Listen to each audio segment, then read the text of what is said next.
हनुमंते नमः। दर्शकगण, मैं आचार्य सत्यानंद आज के आपनादेर काछे एकटी टोटका जेटा प्रतिदिन आमरा भूल करे जाচ্ছি। एमन कोनो हिंदू नेই যে এই ভুলটা করে না प्रतिदिन, যার জন্য প্রায় আপনার বাড়িতে দারিদ্রতার একটা যোগ सब समय तैरी থাকে। 24 घंटार मध्य एक बार तो आसबे दारिद्र जोग। कि सेई दारिद्र जोग आमरा कि करी जार जन्य प्रतिदिन आमादेर एकटा दारिद्र जोग शुरू हय। दर्शकगण, हिंदू मैथोलॉजी एकटा साधन सम्पन्न ग्रंथ और धर्म। এই ধর্মের তুলনা নেই। মনে রাখবেন, একটা গল্পের সাথে ধর্মের আরেকটা গল্পের যুগে যুগে পরিবর্তনের মধ্যে মিক্স আছে। আপনারা জেনে অবাক হবেন যে আমরা যে জিনিসগুলোকে দারিদ্রতার মূল কারণ মনে করি সেই জিনিসগুলো আমরা ঘরে করি।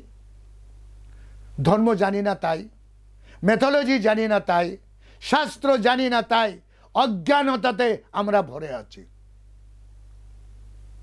कारण आमादेर सन्तानके आमादेर जेनारेशनके धार्मिक पढ़ालेखा हय ना। गुरुकुल ब्रिटिश आसार पर बंद हो गेছে। आगे आमरा गुरुकुले जेताम। ए गुरुकुल ब्रिटिश आसा पर्यन्त छिलो। ब्रिटिश एसे प्रथम आमादेर गुरुकुल नष्ट करे दिल। समस्त गुरुकुलगुलोके बंद करे देवा हलो।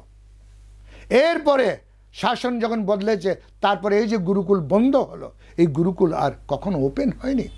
তাই হিন্দু মেথোলজি সম্বন্ধে আমাদের জেনারেশনরা কিচ্ছু জানে না। আগে ভারতকে সোনে কি চিড়িয়া বলা হতো। আমাদেরই কোহিনূর লন্ডনে আমাদের সম্পদ নিয়ে আফগানিস্তান তৈরি। শুনে অবাক হবেন। औरंगजेब থেকে নিয়ে দুনিয়ার যতগুলো মুঘল বাদশাহ এরা সবাই আফগানেরা, এরা সবাই ধন লুটে লুটে নিয়ে গেছে। ভারতকে কাংলা করে দেওয়ার পরিস্থিতি তৈরি হয়ে গেছে। তাহলে এত সম্পদ ভারতে ছিল কেন? অন্য পৃথিবী এত দরিদ্র কেন ছিল? কেন কি আমাদের মেথোলজি আমাদেরকে সাধন সম্পন্ন করে তুলেছিল। যখন থেকে আমরা মেথোলজিটা আর চিনি না, হিন্দু ধর্মটাকে পড়ি না, হিন্দু ধর্ম সম্বন্ধে প্রারম্ভিক নলেজ নিই না, তাই ক্রমশ আমরা এত পরিশ্রম করি, এত টাকা রোজগার করি, কিন্তু টাকা কোথাও দেখা যায় না। তার মূল কারণ শুনলে অবাক হয়ে যাবেন, পায়ের তলার থেকে মাটি সরে যাবে। একটি সাধারণ প্রক্রিয়া। दर्शकगण, এই যে বাঁশ আপনারা জানেন এই বাঁশটা কিসে কাজে লাগে? হিন্দু মেথোলজিতে বলা হচ্ছে শেষ যাত্রা এই বাঁশের উপরে হয়। শেষ যাত্রা এই বাঁশের উপরে হয় আর এই বাঁশ দিয়ে ধূপশলা তৈরি হয়। বাঁশকে পুড়তে নেই, বাঁশকে জ্বলাতে নেই। এবং দুর্ভাগ্য আমাদের, আমরা ধূপশলাকে দেবতার সামনে জ্বলাই। আর প্রত্যেকটি ধূপশলা যে কাঠিটা আছে সেটা কিন্তু বাঁশের। ধুনো জ্বলানো প্রায় প্রায় বন্ধ হয়ে গেছে। যখন কি আমাদের মেথোলজিতে শুধু ধুনো জ্বলায়, কপুর জ্বলায়, ফিটকারি জ্বলায়, লবঙ্গ জ্বলায়। আজকাল এগুলো সব বন্ধ। আমরা একটা ধূপশলা জ্বলিয়ে ঈশ্বরের সামনে রেখে দিই।